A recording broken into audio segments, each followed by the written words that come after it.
This is wrong, bro. Try to give me some. I don't care about another man. Story on the gun. I ain't scared of the blow. Hit the clip of the below. That's Spain in the hunt for some cash to go. But the peace kick it though. With the keys don't get smoke. Cause I only tell you once. Could be out, could flow. Toss to eat like a demon in the sky. No surprise while you be getting high. I'm looking at the scope. I ain't get a deal with it. Cause the place they living ain't trying to dodge. No one out even 5-0. When you're caught in the jam where all your friends go. No letter, no money, no love from your home. That's why I'm always one deep. Working on my low D. Cause I can't snitch on myself like a whole hard rock. Give me tea to give me hate. Cause it's pretty good. Everyone around me all seems like a joke. That you all of your best. That niggas still really just wait till I catch you. I'ma hang you from the 10 pound pressure on the city. Cause it's supposed to be playing when play. Make records go box for you though. This is how I roll. Got my killers on patrol. Trying to catch a man slipping. Leaving slow by the road. Pass the blunt of the clothes. Fuck it up from my bros. Ain't here right now. Just know we gon' blow. These murderous tendencies. Even remembering all of my brothers I lost in this game. These rappers ain't getting where they all get the bang. Around certain people above me. I won't change. Speaking of the gang. Always trying to get this thing. I ain't looking for the love. Cause I'm in love with this game. Only advice I can give. Biggest up is live. Could yes. Money change. But me. I say the same.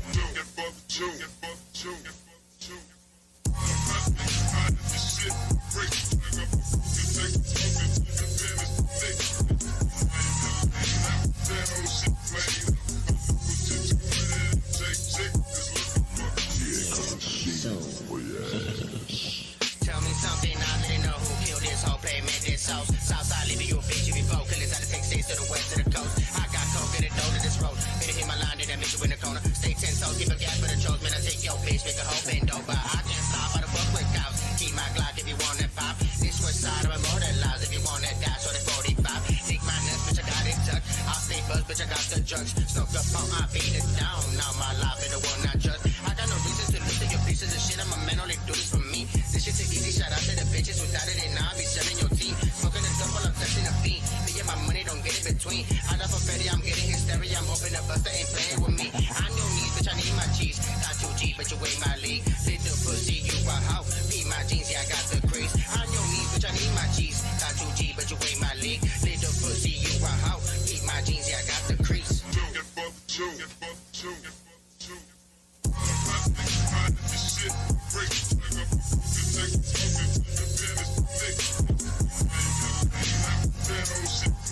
Yeah.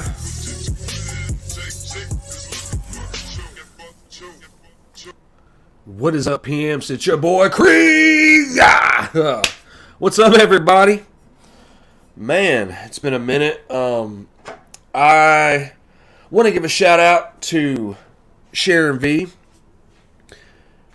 A lot's happened in the last week or so. Okay, there was this whole ordeal where she got in some kind of trouble or something, and it was new news, and I didn't really feel like it was, even though it was something talk-worthy, like, to talk about, I wasn't quite sure about the details of the matter, and so I didn't want to be, like, that guy and just broadcast, like, hey, Sharon V's, blah, blah, blah, so I stayed out of it. I stayed out of that part, okay?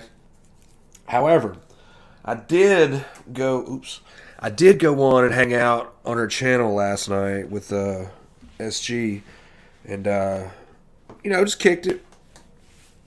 Talked about stuff going on over there and all the trouble and woes coming back and forth around that way, and it's just so depressing.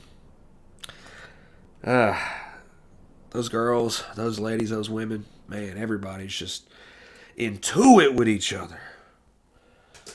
So anyway, I took like a little week off or what have you, and got on last night, hung out with those gals, and then I was like, all right, well, I need to get my ass live sometime, and I was planning on it, but then I had woken up and I seen that Ryan Leone had featured on the Soft White Underbelly channel, okay?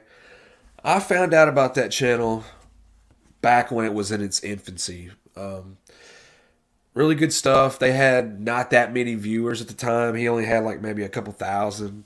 And now that shit's just blown way off the fucking charts. He gets a lot of requests from people. A lot of people want to have their video featured on that show. And so it's kind of like one of them channels that I can watch sometimes. And what it is I'll catch good episodes. But then a majority of the time, I really don't want to watch it because it's so depressing. Why the hell is my audio not? Let me see something, guys. Because I noticed this last night when I came on theirs. But yeah, Ryan Leone, dude, shows up. And I'm like, how the hell did he get, onto there? Because that Mark guy's kind of picky. He don't just let anybody's video fly. If he records you, chances are that footage is going to be on stock, held until he makes a decision or, deems it worthy of posting. Because, mind you, if you go get a video put on Soft White Underbelly, you're going to get a lot of views. Like, a lot of people are going to be reaching out, wanting to talk to you. It kind of gives you traffic, And I'm like, well, Ryan's already a known YouTuber. I mean, this couldn't quite hurt anything he's ever done. But I was more or less shocked at what he was going to say. Well, then it turns out he goes and just basically re-explains his whole YouTube channel in a 30-minute window. And I wonder, is it like when people go on Soft White Underbelly, do they try to tell the most horrible experience that they can think of that happened to them? Like, do they just, try to bring out the word, like, oh, this little bad incident happened, let me make sure I capitalize on it, okay? So, I feel like sometimes it goes that route when people go on his channel. Anyway, I know I kind of winded off the path just now, but anyway, I wake up and Ryan has an episode on there. And I was like, oh, shit, we are going to talk about that tonight. Because I know you all love Ryan. You all love Mars. I've featured Mars up and down this motherfucker. And there was a couple of episodes we had that had... Somehow Ryan was kind of tied to it to a degree because that's Mars's little angel or something. But yeah, good on you, Ryan. You did good, I guess. I didn't really like Ryan's portrait. I want to see if I can play it a little bit. I'll probably get flagged or struck, so I'm not going to play all of it. But what I'm going to do is play some audio, and we're going to react to it. But I'm going to let you see some stuff. Hang on. Let me get this ready.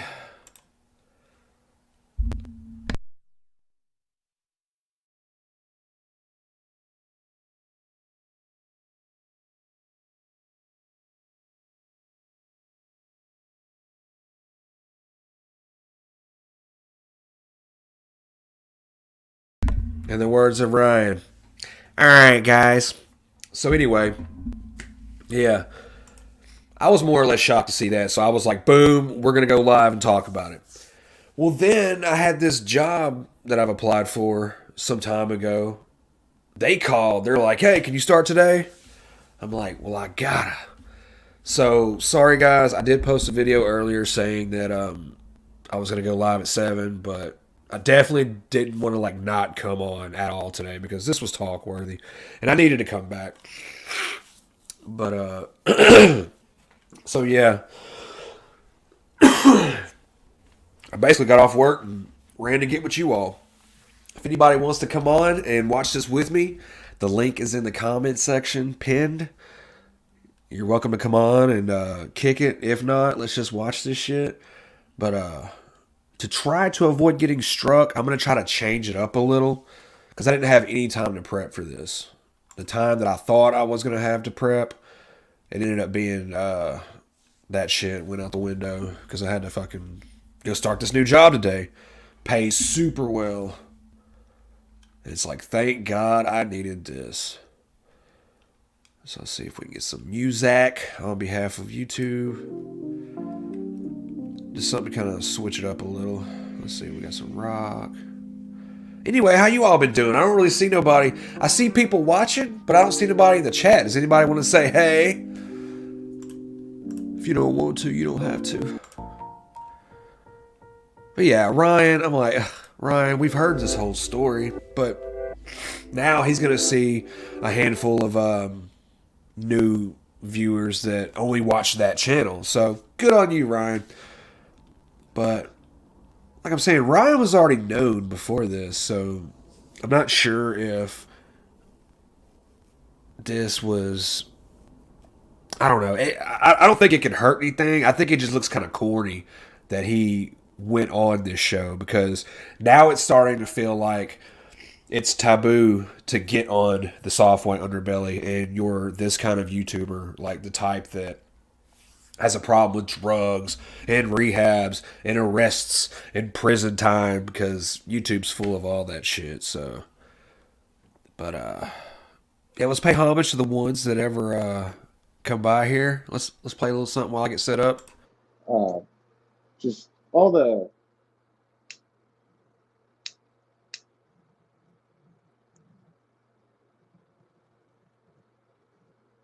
pain that's caused me.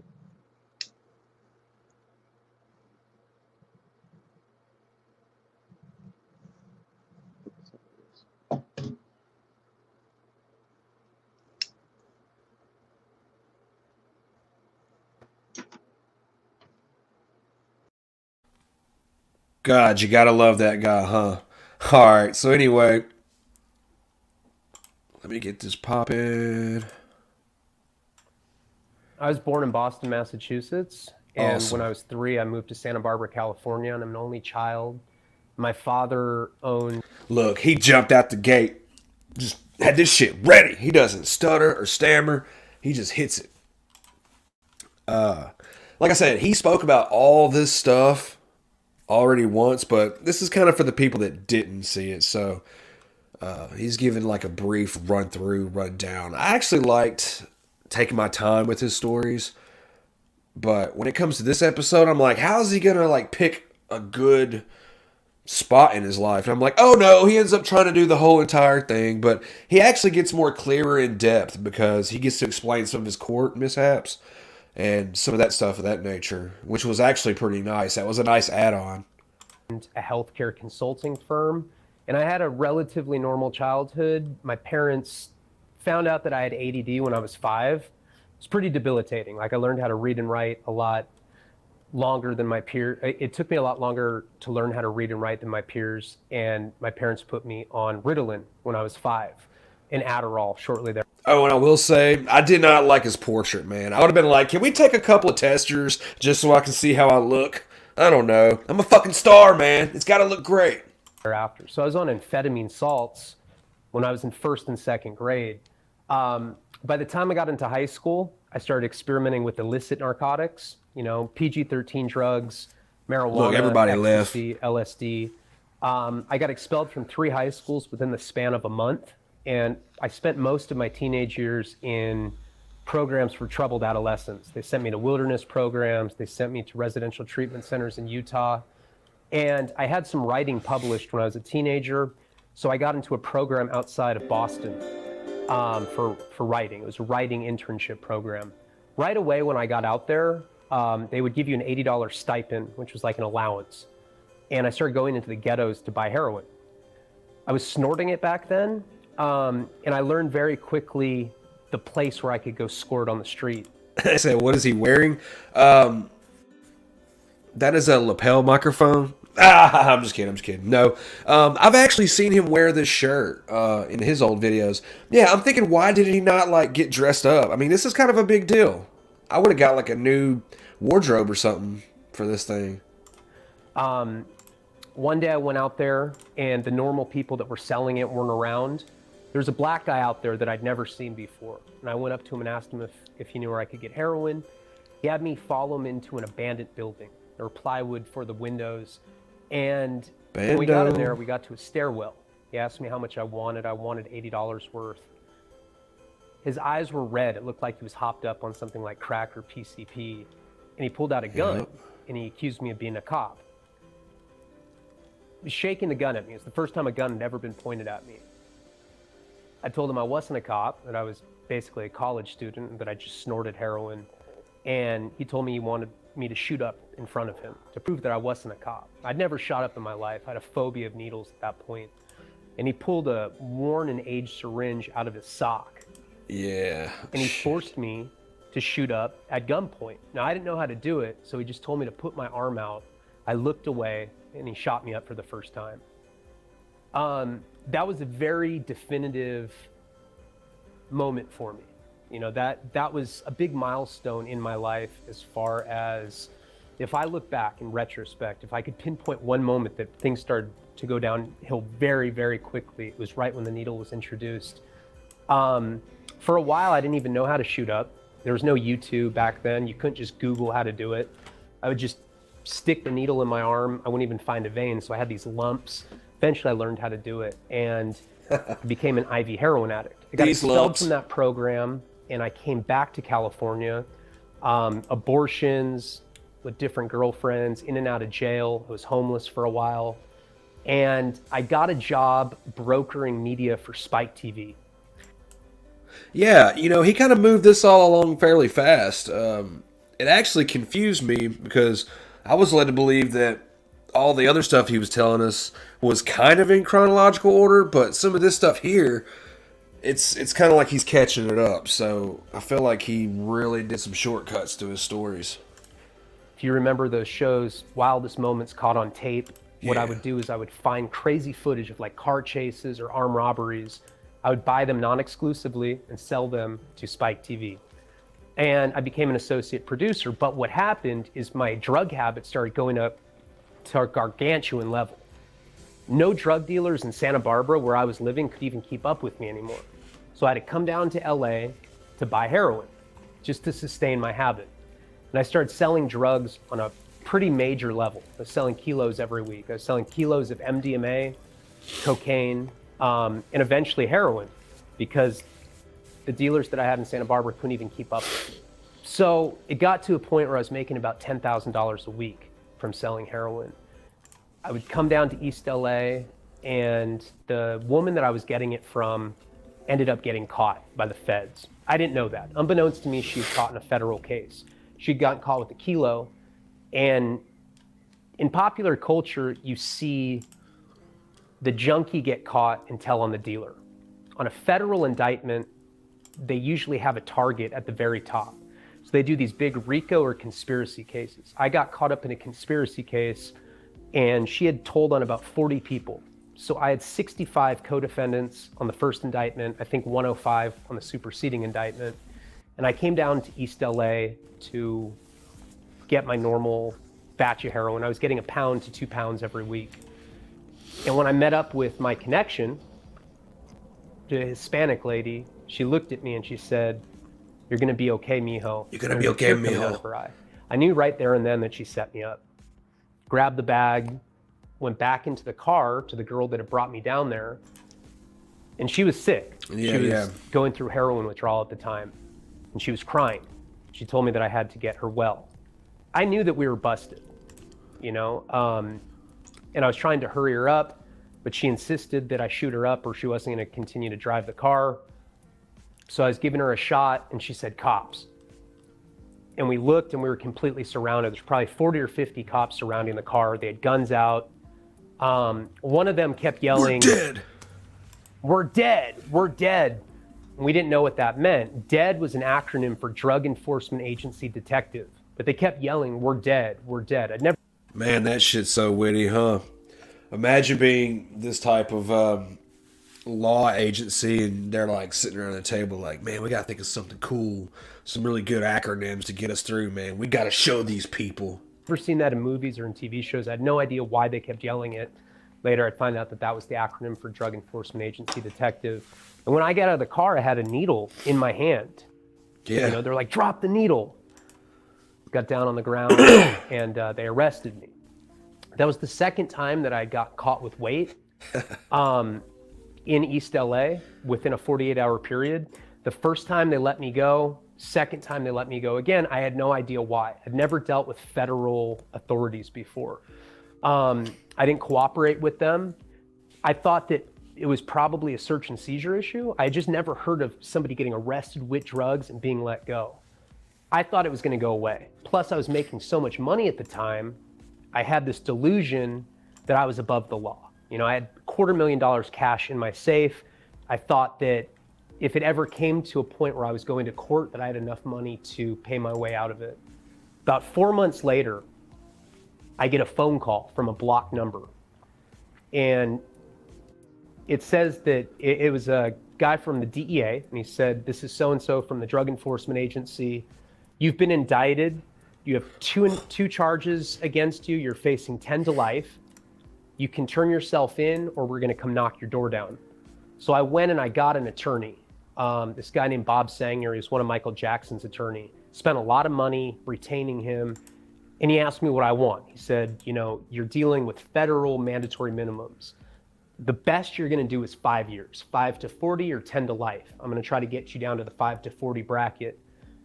My girlfriend was in the car with me the first time that I'd gotten arrested. So I said, I'll turn myself in and you can make a deal with the feds, but make sure that she doesn't get indicted by them. So he made a deal with the DEA that I was to self-surrender down in downtown LA, right here. And they weren't going to charge my girlfriend. So I came down here thinking that if I turned myself in, they were going to do my fingerprints and I was going to get out that day, maybe the next day. I didn't see the light of day for 5 years. And Yeah, that shit was sad, man. Like, they took his girlfriend. She, too, got arrested that day. And she ended up dying of an OD while he was locked up. That was so fucked up. Imagine being locked up in jail, awaiting all this shit, the time, the trouble, and you're coming down off all the drugs and dope, and just because all that has its own bullshit that entails, and you get news like that. But that poor girl lost her life after this arrest sometime because she had to go out on the run. what they did is the feds kept their word by not charging my girlfriend federally, but they gave the case over to the state. So the same drugs that we got caught with, Hey, what up, Ben? Glad to see you. they gave to the Los Angeles Sheriff Department, and they charged her with it. So now she was a fugitive on the run, and I called her cell phone. Her brother picked up, and she had overdosed and died. Damn. Found out that she died because she was scared as a fugitive on the run, because the feds essentially tricked us into me turning myself in, saying that she'd have immunity, which they never charged her federally, but they gave the case over to the state. Prison, obviously I was scared, everything that I'd ever heard about prison, violence, rape, riots. These were things that were deeply embedded into my psyche. And I remember being petrified to go to prison. I had no idea what was going to happen to me. I saw people stabbed in there. The most violent thing that I ever saw is I saw somebody pour burning hot baby oil on somebody's eye, and their eyeball came out. They had put in the microwave a thing of baby oil in a plastic cup until it got boiling hot. The guy was sitting down playing cards. The guy tapped him on the shoulder and poured this thing of boiling hot baby oil on his face. That had to have been fucked up, dude. Man, oh. Yeah, okay, yeah, so just for the ones watching that don't know, I have to make some changes as I go through this so it doesn't get copyright struck. So you'll see me change some things, alter some stuff. I still have nightmares to this day of this hellacious scream. It was this wail that you never forget if you hear somebody that's endured that kind of violence in real life. Growing up in the upper middle class in Santa Barbara, violence was something that was abstracted to me. I remember when I started seeing people stabbed in real life, it looked fake. It looked like something you'd see in a movie. Blood would spray out. Somebody would stab somebody and hit their artery. Blood would spray out, and you'd think that it wasn't real, but it was actually happening. And while I was in prison, I'm not an inherently violent person, so I try to stay out of the way.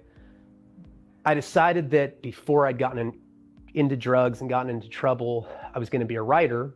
So I started writing a book, and I kind of clung on to that obsession. I was going to perfect my craft while I was in there, and I was going to work every day to write a book over and over again until I had it right. And I was going to put out a novel, and this novel was going to change my life. And that is what got me through federal prison. I got out in 2013 after serving 5 years, got my book published. It was called Wasting Talent. And it really did bring me the life that I thought it would. I started touring, I started meeting celebrities, started getting a following, and I ended up getting sober for 3 years when I got out of prison. I relapsed in 2015. And when I had relapsed, I'd been totally sober for 3 years. My life didn't have the drama associated with it when I was in active addiction. Seemed like I had everything going for me at the time. I thought I could do acid in recovery. You know, I thought that because I was a writer, I was a creative type, I could do LSD and it wasn't an addictive drug like heroin. Within a week, I had a needle in my arm again. My fiance had left me and I lost everything. I lost my condo in LA. Within 1 week, I lost everything that I had. I ended up marrying a fan. I got a fan letter from a woman Yeah, I that was lived like, in wow. Denver. She said she was a big fan of my book and she wanted to meet me. Flew her out to LA because I just sold the French rights to my book. Got, you know, I'd come up on a, you know, on a lump sum of money at the time. I don't know, guys. Why don't you all, when this video's over with, comment your favorite Ryan story or favorite part of his stories that you recall. We knew each other for a week and we got married. Had a horrible, tumultuous marriage for a year. Amazing. Doing heroin the entire Tumultuous. time, and I was drinking 2 fists of whiskey a day. It's kind of lighting the fuse at both ends. And that culminated with me getting arrested for a DUI. I got in a car accident, but I wasn't drunk. I was actually dope sick. So the cops knew that there was something wrong with me. They charged me with driving under the influence. I beat it in the state, but since I was on federal probation, they decided to send me back to prison for 3 months. I lost everything again. Just in that 3-month period, I lost my apartment, my wife left me, I lost my vehicle. I got out and I moved back in with my parents in Santa Barbara. I was 31 years old. I didn't have a car, I was living with my parents. My book royalties were running thin at that point. Hell I yeah. started going to AA meetings because I wanted to better myself. I ended up meeting a girl at an AA meeting. She was like 5 years younger than me. And her and I had a platonic relationship. She told me that she just wanted to hang out with somebody that was sober. We went to the beach together one day and she told me that she was an escort. And she asked me how I felt about it. This is not my girlfriend, so I'm pretty... Yeah, now he's getting to the part of the story of where he's about to catch the pimping and pandering charge. That kind of sucks, you know, to be in that position and then get in that kind of trouble. But I think those feds were fishing for some kind of case on him or something. And he was already on parole or probation. That didn't help the matter at all. non-judgmental person. I said, as long as you're safe, we're just friends. I don't care what you do for a living. She called me about a week later and asked me if I could hook her up with a sugar daddy type relationship. I was 31 years old at the time. I was like, I don't know people like that. You know, that's probably like an older age demographic than the kind of people I hang out with. But she told me she was getting kicked out of her place and she really needed me to hook her up with someone. Yeah. Coincidentally, a couple days after that, somebody asked me for heroin. I was clean at the time, but I was doing someone a favor by getting it for them.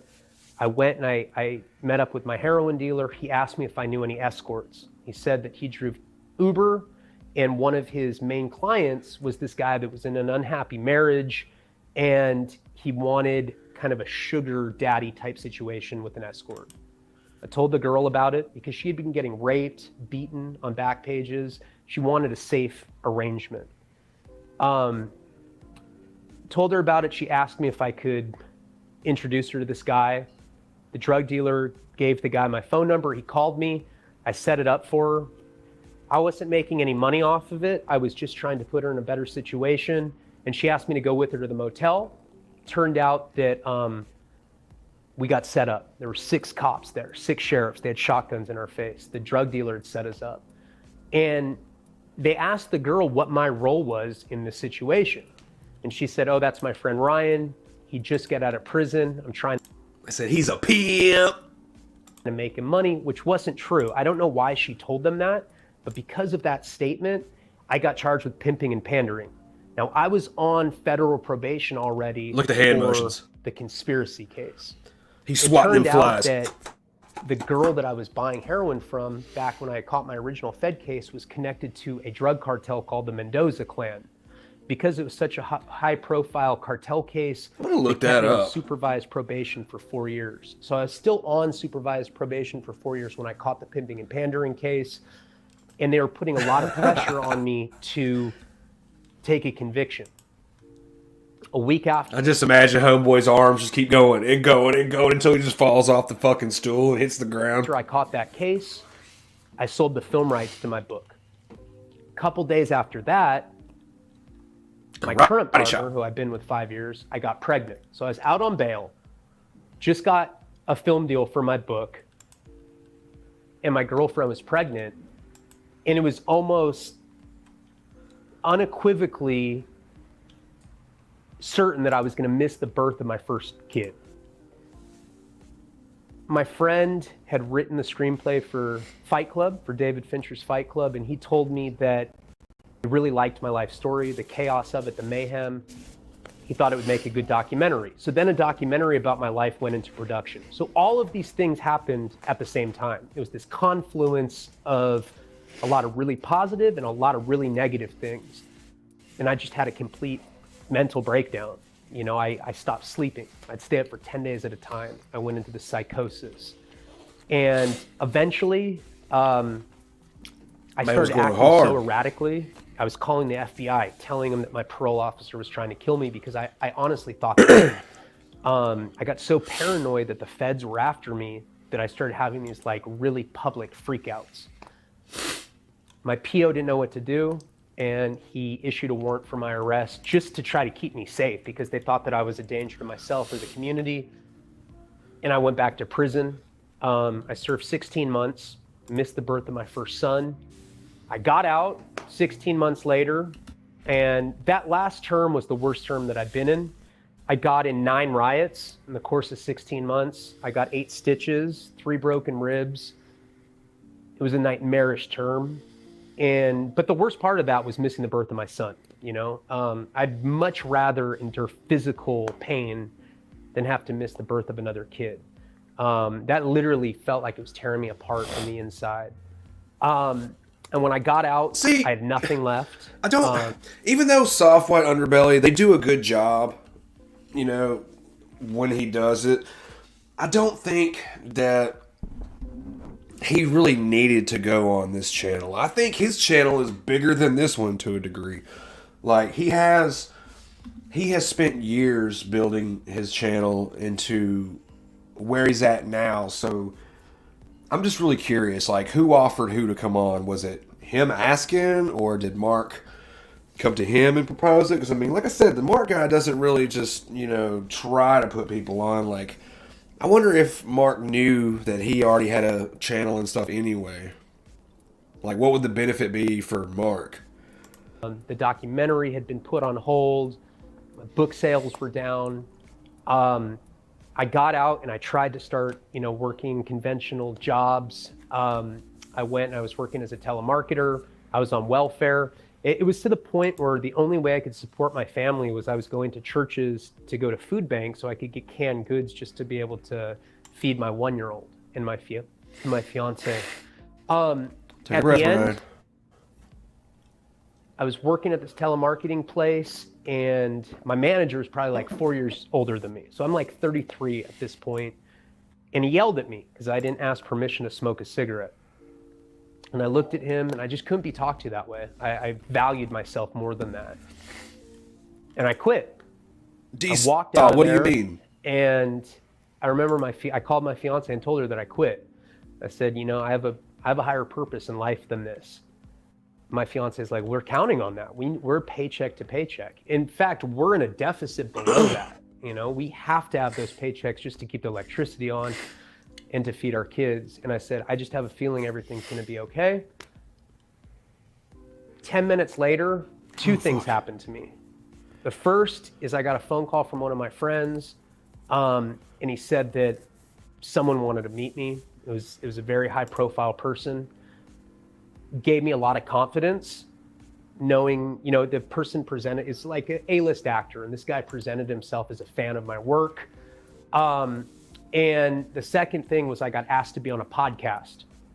And that podcast, from just going on that one podcast and getting enough views, I was able to create my own platforms, create my own following, and I never worked with another person again. We had another kid, and somewhere in that time, I got sober for good. and now I'm sitting here sober talking to you. A lot of people ask me why they think that I went through as much as I did, Ryan. considering that You left out the part that you went on this fucking hellacious bender for like 3 months and the Patreon. I mean, all kinds of stuff. Like, why is he leaving that out? Was it all faked? Was any of that real at all? Hello? Uh-oh. Can you guys hear me? I come from a background without abuse, upper middle class family. My parents put me on Ritalin and Adderall when I was 5. I don't blame them for that because that was per the recommendation of healthcare professionals. This is when ADD had a rampant diagnosis. It was very pervasive in the early 90s. But what I think happened is neurologically, being put in amphetamines when I was 5, 6, 7, 8 years old, it gave my neurology this insatiable appetite for narcotics. By the time I was 15, it seemed like when I started doing illicit drugs, it was something that I'd been missing the entire time. I don't blame my parents for that, but I would certainly ask that if there's other parents in similar situations, having healthcare professionals recommend medications, to think about it because there might be long-term implications. Well, no, I mean, for those medications. This guy's got more subs than him now. So when you were on the streets and you're heavy in your drug use, you must have seen some crazy shit, right? Yeah. And that was the thing. I was like, when is Mark going to start asking questions and shit? Like, how did this interview start off? Like, was it kind of like a, hey, where should I start? And he's like, I don't know, just take it from the top and go. Because, shit, I mean, he went, 20 minutes straight before Mark said anything, and then now we get to this. Usually Mark is good about asking questions. But now that I think about it, maybe because Ryan's such a good speaker, maybe he didn't need to kind of be coached along. Like, kind of like maybe Mark only does that, like, talking on his end to try to get the guests to...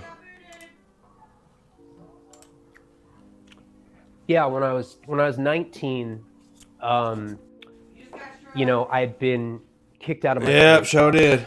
and I was on probation at the time for drug possession.